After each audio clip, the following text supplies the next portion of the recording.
A Minnesotan who was born in communist China shares a warning over Tim Walz, the shocking similarities he sees between Minnesota and Mao's Cultural Revolution. Next.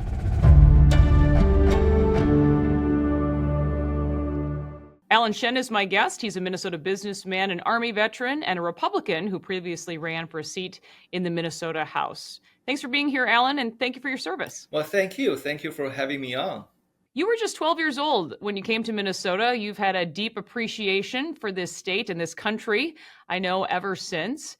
But what was life like for you growing up in China? Well, because since I came at a pretty young age, I actually, for my story, is that I didn't know the whole full Chinese system and the government system until I got older and returned. Because as a kid, you notice some of the school educations uh, that the teacher is the authority. You have to listen to the teacher. The teacher's always right. Challenging the teacher was not encouraged. But again, I was growing up in that time in the 1980s. So people might not know that the 1980s were actually the honeymoon time between the US and China because of Nixon visiting and Jimmy Carter established relationships. So 1980s was actually the time it's better than China today. Because did you know that it was actually during the 1980s the US sold Chinese government, the Blackhawks, they were even in the conversations of selling Chinese military, the F-14s. But then Tiananmen Square happened, and that deal was halted. So before '89, it was some kind of freedom of speech in the '80s because they just came out of the Cultural Revolution, and Mao died. President Deng was trying to open up the country for businesses, for people to come in and invest. So, and yeah, because when I remember, like my childhood in China, that like third, fourth, fifth grade, um, we learned quite a bit about the West. I mean, this is what I like to talk about, like comparing the '80s even till today. So, '80s, the Chinese entertainment industry was not so developed. So actually, in the '80s, we watched a lot of American, Japanese cartoons, TV shows. I remember in China, I actually watched Tom and Jerry, the Transformers, and He-Man and She-Ra. So all these shows. So actually, they were at least showing on TV these American values, right?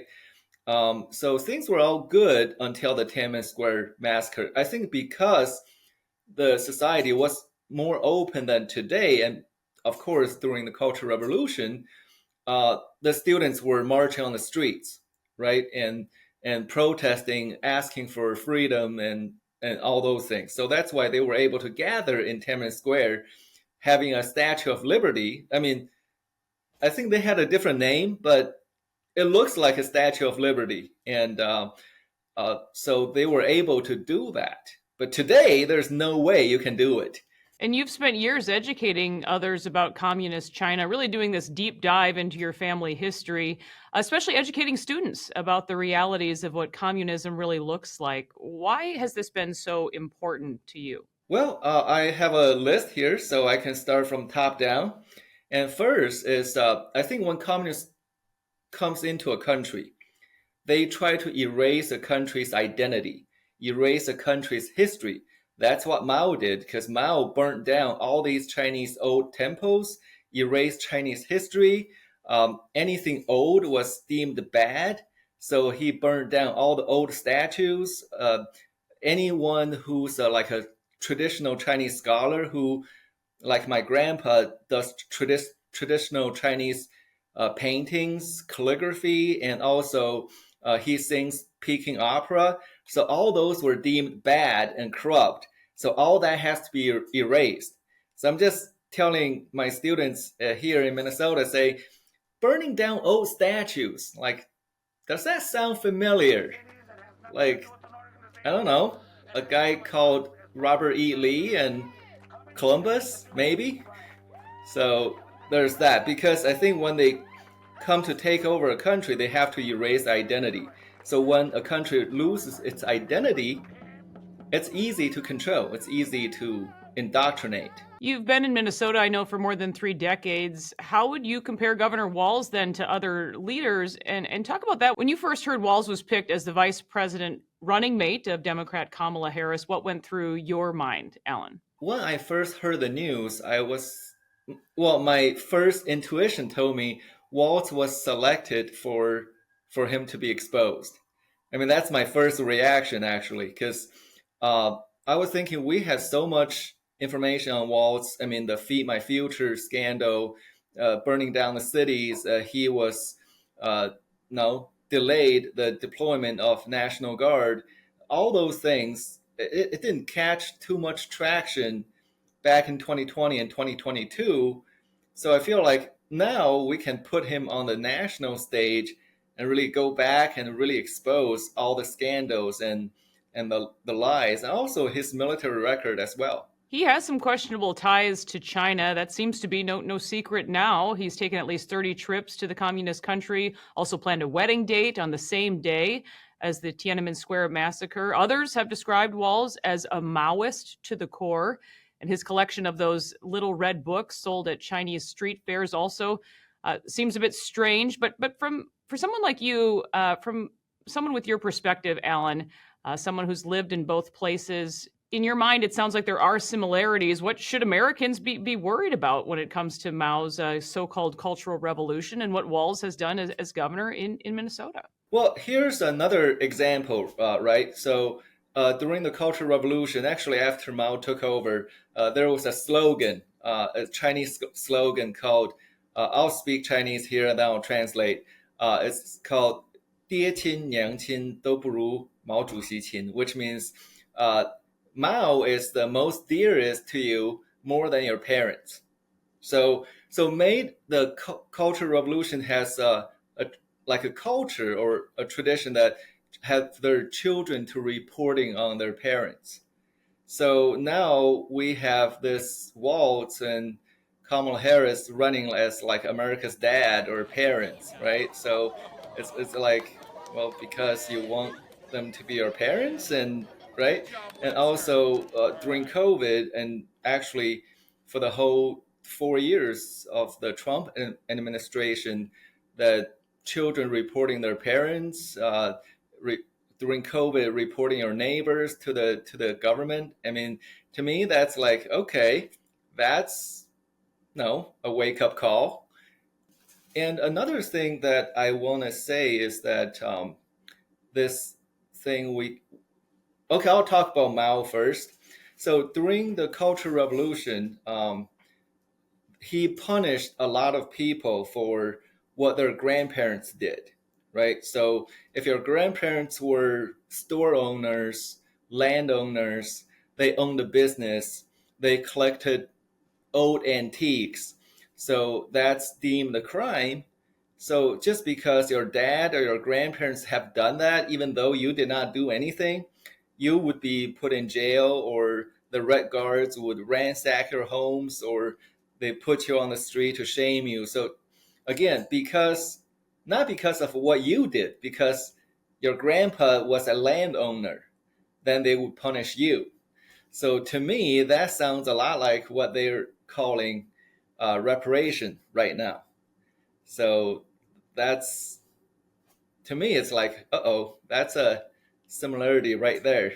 That seems interesting. A good point, too, with this parent piece. We have free lunches across Minnesota. We all know the visual well of Governor Walz being hugged by school children. We're a trans refuge state in Minnesota, allowing children, almost encouraging children to come here, to undergo a sex change without parental permission, the separation that we see happening. You've also made the point about Black Lives Matter that summer of 2020, and some similarities between the little Red Guard in communist China. Yeah, because during the Cultural Revolution, the Red Guards would pretty much, they don't have any regards of any laws. They can burn, loot, ransack, and destroy anything that they think is justifiable. Justifiable means anything that's old, anything that's more than 50 years old, anything to do with the Republic of China government from like before 1949 in mainland China,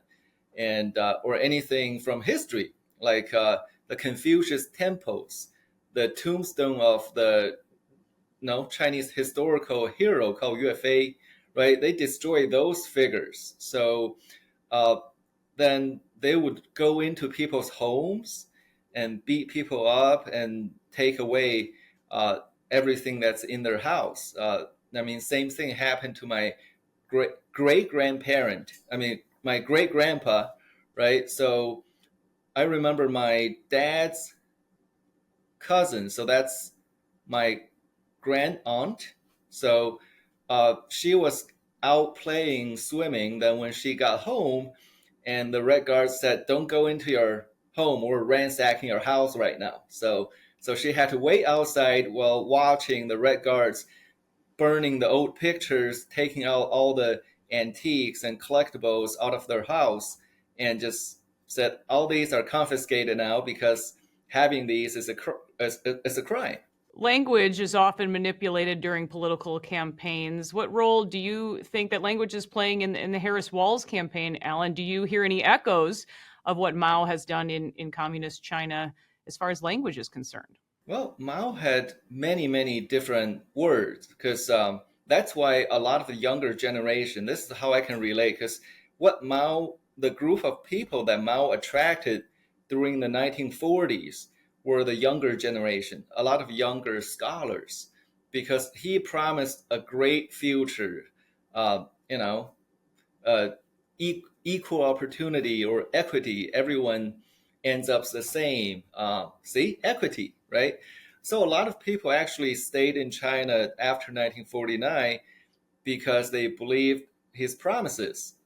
And then what happened in the 60s was a whole different story. For example, a lot of posters during Mao's Cultural Revolution, right? So you see all the posters of the CCP. Everyone's happy, everyone's joyful, everyone's uh, looking at Mao like smiling because Mao's supposed to be, they call it the red sun, right? So he brings joy to people. So if no, your home's ransacked by them, you cannot talk about it. If your land was taken away by them, you cannot talk about it. So being joyful was actually politically correct. So if you're not happy about the government, you're anti-revolutionary. So they have to put you into places.